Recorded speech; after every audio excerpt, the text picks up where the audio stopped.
সবাই 3 দাগের অঙ্কটি দেখে নাও, আমি কত সহজে অঙ্কটি করে দিচ্ছি। তোমরা আমার সাথে থাকো, তাহলে তোমরাও খুব সহজেই এই ধরনের অঙ্কগুলো সহজেই করতে পারবে। তাহলে দেখে নাও 3 দাগের অঙ্কটা আমি কিভাবে করছি। দেখো অঙ্কটা দেওয়া আছে 1 + 2 + 3 plus dot dot dot dot দিয়ে প্লাস 40 = 0, এর মান আমাদের বের করতে বলেছে। তাহলে এখানে দেখো অঙ্কগুলো আমার পরপর দিয়েছে 1 2 3 ডট ডট এই ভেদে 40 পর্যন্ত দিয়েছে।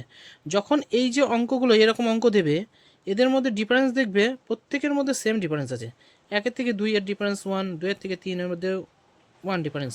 তাহলে যখন এই অঙ্কগুলোর মধ্যে সেম ডিফারেন্স থাকবে, তখন এই যে প্রথম সংখ্যা প্লাস শেষ সংখ্যা বাই 2, তাহলে আমাদের এই যে সংখ্যাগুলো দেওয়া আছে এদের আমরা গড় মান পাবো। এবার যেহেতু এখানে 1 থেকে 40 পর্যন্ত 40টি সংখ্যার মান বের করতে বলেছে, তাই এখানে আমি 40টি সংখ্যার গুণ করে দিলাম। তাহলে আমার এখানে 1 এবং 40 যোগ করলে কত হচ্ছে 41/2 ইন্টু 40।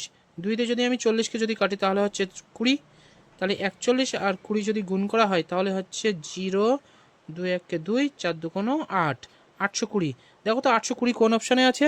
820 আছে অপশান সিতে। তাহলে আমাদের অ্যান্সার হচ্ছে অপশান সি, 820।